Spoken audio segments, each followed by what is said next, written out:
Hey there everyone. Today I'm going to be discussing Wolfgang Iser's The Act of Reading, a Theory of Aesthetic Response, in which he makes the very simple point that literary criticism has not taken into account the way that the reader interacts with the text as a constitutive element of the meaning of the text.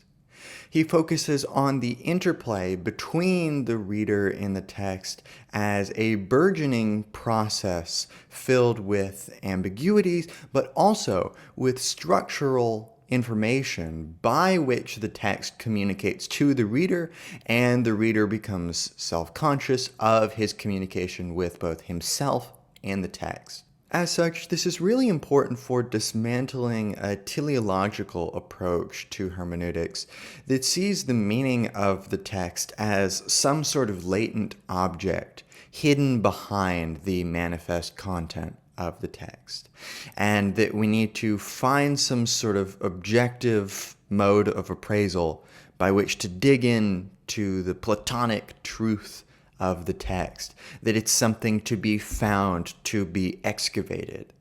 Instead, Iser makes the point that we cannot separate this process of excavation, of finding what the text has to show us, from that which is produced by our process of reading itself.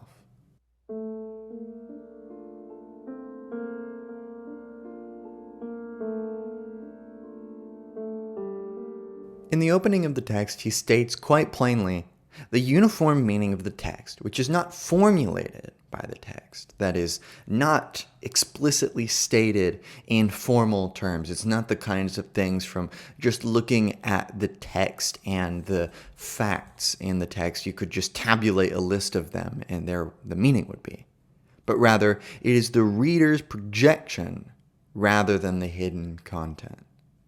So meaning occurs in a virtual realm for Iser by the reader who constitutes the text through his act of meaning making. He says that as meaning arises out of the process of actualization, the interpreter should perhaps pay more attention to the process than to the product. His object should therefore be not to explain a work as if it was some sort of math problem, but to reveal the conditions that bring about its various possible effects. So we're trying to find the preconditions for the kinds of experiences that we do get from the text. It's a pragmatic understanding of how do we respond to the text, and how can we anchor that, for Iser, in an intersubjective mode of appraisal which takes account of the structural facts of the text, the sorts of possibilities that it encodes, forestalls, and allows us to think about. If he clarifies the potential of a text, he will no longer fall into the fatal trap of trying to impose one meaning on his reader, as if that were the right, or at least the best, interpretation. So no longer is it about imposition, about trying to get the reader to stoop down to the text, but seeing the text as something that naturally provokes and involves the reader. And by doing this, reading is, as he says, an essential precondition for all processes of literary interpretation. And this seems like an obvious fact, but it's something that he sees literary criticism as just having forgot about. As such, if we want to be able to talk about the meaning of the text in any coherent sense, we must consider this not as a static object which the reader approaches, which remains unassailed, and thus this is the reason multiple people can read a literary text. No, instead, it must be because the act of meaning making is in fact an act. It's something that happens through a process of mediation. And therefore, the effect is in the nature of an experience and not an exercise in explanation. The meaning of a literary text, he says, is not a definable entity, but if anything, a dynamic happening. And we tend to look at a text and we say, look, it's an entity. I can point to it. It's a fact in the world that there are these ink blots on the page. But that's not the meaning of the text. That's not even the text in the fullest sense. That's a part of what constitutes the way that we interact with and look at the text. But the text is more than the sum of its parts. That's what makes an aesthetic object what it is. In fact, really any composite object was what it is that it's not just the sum of its parts, but it has a distinct identity which results from its difference between the actual and the virtual realms that constitute it. And one might be tempted here to say that, oh, he's going into a totally relativistic, subjectivistic, anything goes approach. That what the text is how it makes me feel. So if I get offended by a text, or titillated by a text, or disgusted by a text, then this is a valid interpretation. But no, that's not what he's saying.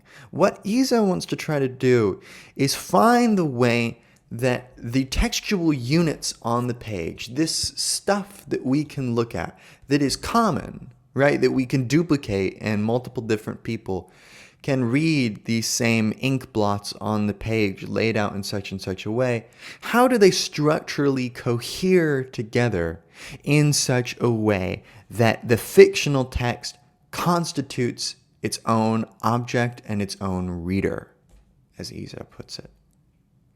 That they do not copy something already in existence, as if they represented some object outside of the text, but they themselves are their own mode of appraisal and construction of a virtual reality, which is not just a derivative way of talking about the outside world. No, it's involved with reflecting on the way that we think about and perceive the world, the way that we approach the world and interact with it. For this reason, Iser says, they cannot have the total determinacy of real objects. Our texts cannot. And indeed, it is the elements of indeterminacy that enable the text to communicate with the reader, in the sense that they induce him to participate both in the production and the comprehension of the work's intention. And this idea of intention is important. How is that intention encoded into the text through the structural relationships between the signifiers, which limit the sorts of ways that we can interact with the text and make certain ones more viable than others? Certainly they don't forestall any particular possibilities, but they do make certain ones easier to reach than others, right? It's easier to read Hamlet in certain ways than in others, and you can use certain frameworks to make it say certain things. And in fact, that's the point of the indeterminacy of the text, is the elements can potentially be brought into a near infinite amount of relations when we consider that they're not just definite empirical facts or objects that can be permutated in a number of different ways, but they are a result of a dynamic, subjectively dependent process of realization, which is reading and interpretation. It is only in this way that he can actually experience the so-called ideal standard, postulated by the objectivist theory as an inherent quality of the text. That is, as if there was some ideal reader that is encoded directly into the text that we need to accede to. The very fact that this ideality has to be brought out and indeed conveyed by interpretation shows that it is not directly given to the reader. It's not laid out in a series of propositions. We couldn't reduce a text to a series of propositions because that neglects the indeterminacy of the text. And so we can safely say that the relative indeterminacy of a text allows a spectrum of actualizations, hence the reason that multiple people can read Hamlet in completely different ways. This, however, is not the same as saying that comprehension is arbitrary. This is where he's addressing these detractors who would say that this is just pure relativism. For the mixture of determinacy and indeterminacy conditions the interaction between text and reader, and such a two-way process cannot be called arbitrary. Right? There are a series of definite conditions, which is the finite permutations between each of the ink blots on the page, that restricts the sort of ways that we can read the text, at least read it with ease. And therefore, the question of reaching an authentic interpretation is about trying to ground our experience in the way that it is prompted by the texts. Therefore, he says that texts must contain certain conditions of actualization, which they already have, that will allow their meaning to be assembled in the responsive mind of the recipient. The concept of the implied reader, which is one of his concepts that he comes up with in this book, is therefore a textual structure anticipating the presence of a recipient without necessarily defining him. This concept pre-structures the role to be assumed by each recipient.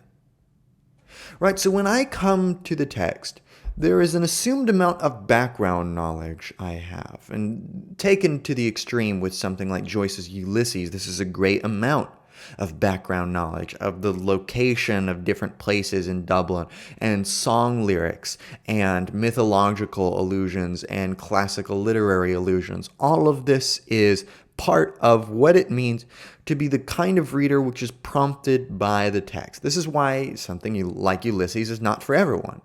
It's for the person who's willing to laboriously go through a text and look at all the different allusions, pick apart stylistic conventions and formal methods of structuring content, and is able to find some appreciation in this. So it's not just, light reading. And this shows that, in fact, the light reader who comes to Ulysses would not find that this is the kind of text which has them in mind. It feels like it doesn't consider the reader, like it's laughing at the reader, like it wants to purposely confuse the reader as some form of denigration. But maybe it's just that you're not the reader for this text, and that's not a bad thing. A text is not supposed to be universal. That's the point.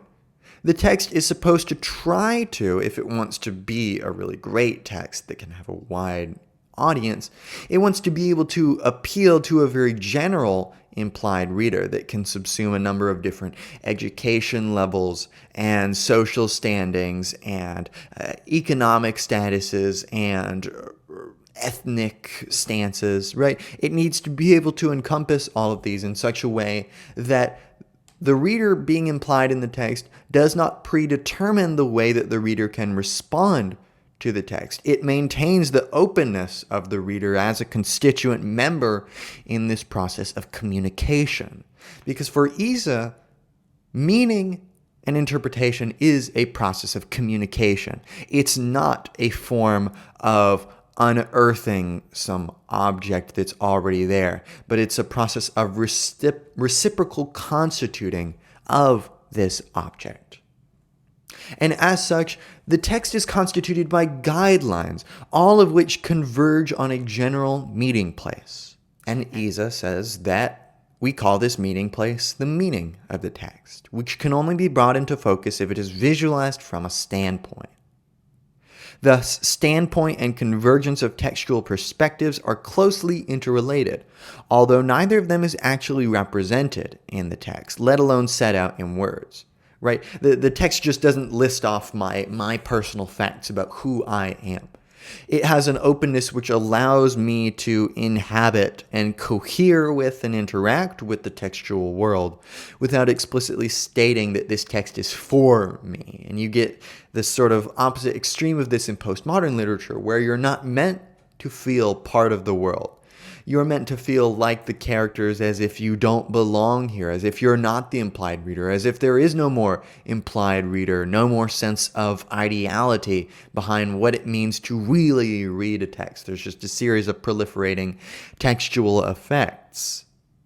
Rather, meaning emerges during the reading process, in the course of which the reader's role is to occupy shifting vantage points that are geared to a pre-structured activity and to fit the diverse perspectives into a gradually evolving pattern.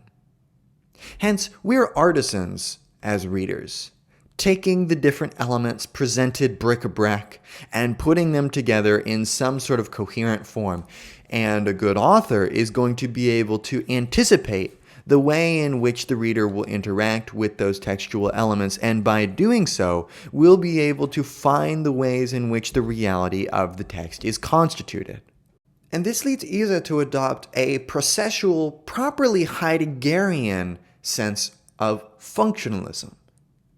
He says that for what is important to readers, critics, and authors alike is what literature does and not what it means.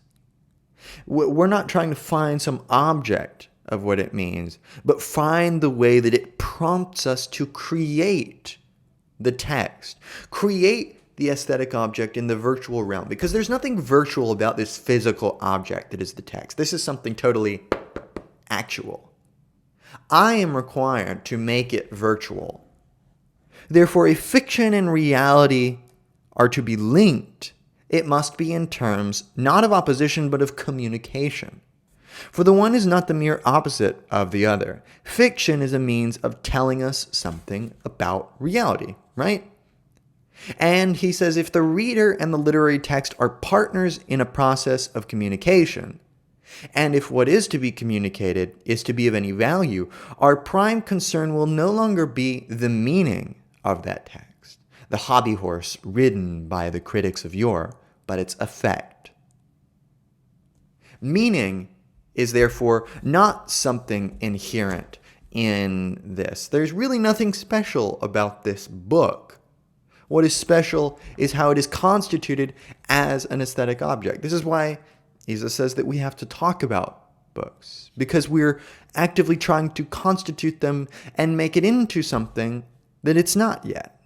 As such, Iser's text is really a phenomenology and pragmatics of the reading process, trying to find the ways in which the text produces the reader, produces the way that I ought to approach these elements, which might be very different from the way that I would approach them in real life.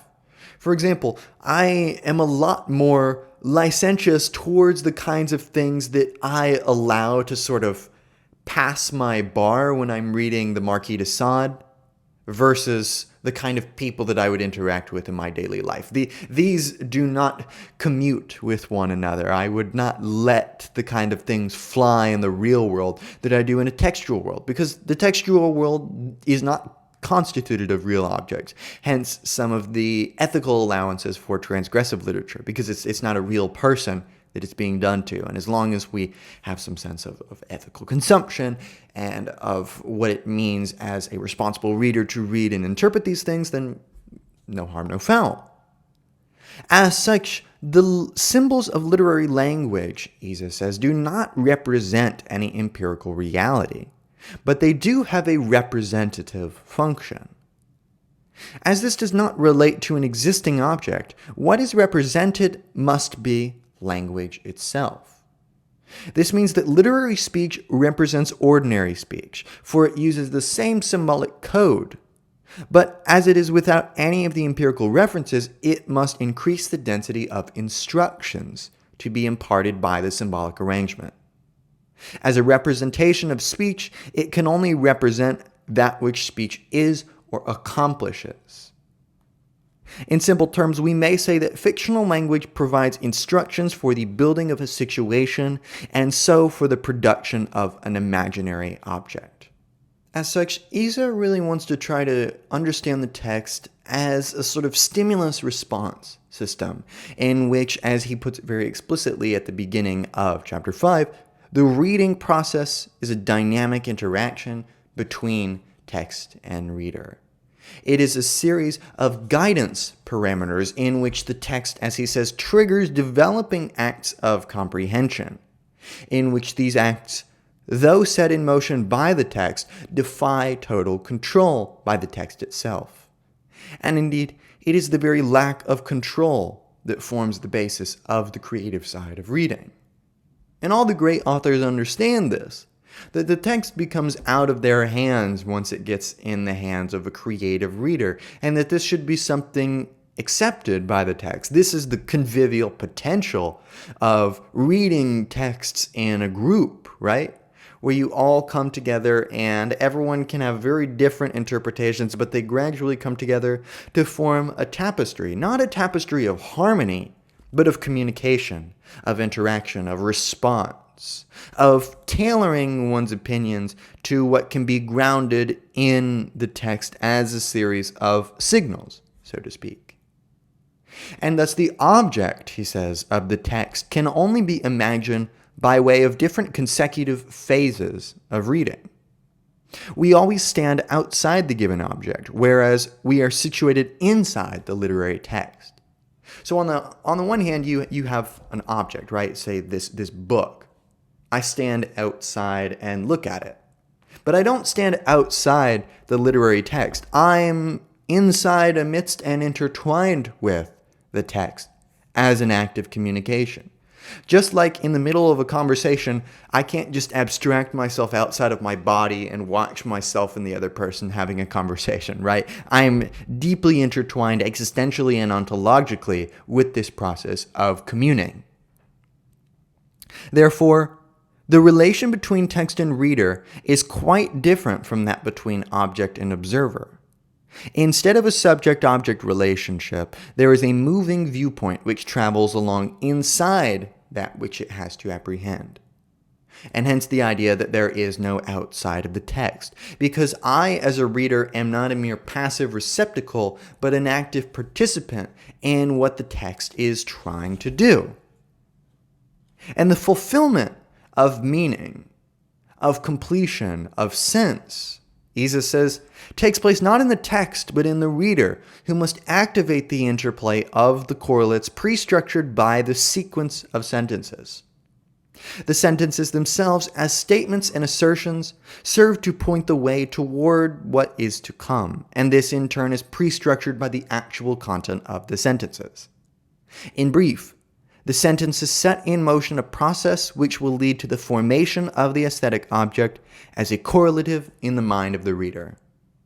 And this process of correlation is what you're always trying to do, right? Am I really getting the text? Do I really get what the author is putting down? Am I on some wrong track? And of course, we never know. We just have to try to hope that the text is authentic enough in its mode of presentation that it can show its self-awareness in a way that helps us understand the articulation of meaning. And the perspectival nature of textuality is really important for Iser, understanding the reader as a dynamic perspective, not just a single outside vantage point, but something permeating through the text at multiple points, at multiple different times in which I have read the text in the past, at different paragraphs in which I have interacted with the text. Every articulate reading moment, Iser says, entails a switch of perspective, and this constitutes an inseparable combination of differentiated perspectives, foreshortened memories, present modifications, and future expectations.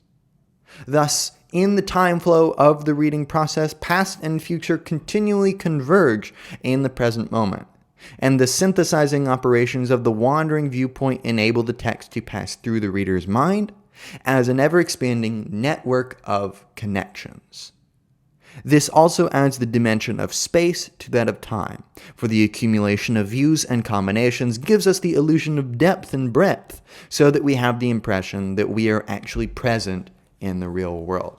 And this is one of the postmodern ideas that depth is a result of surface level effects. That in fact there is no ground giving us an absolute sense of genuine depth. It's very easy for the author to portray a character with all their depth and then immediately flatten it with some strange remark that interjects into the text and really makes us retroactively reassemble who the character is. Not only who the character was, but who they've been all along. And this is indeed how Iser wants to say that the text and the reader interact. That the reader retroactively realizes the text, not as something that was there all along, but something that they realize, that they create, right, hence the IZE suffix, as a add-on, as something that goes on in the head that's constantly moving. And it's not restricted just to my head as if I'm just arbitrarily deciding what the text means. No.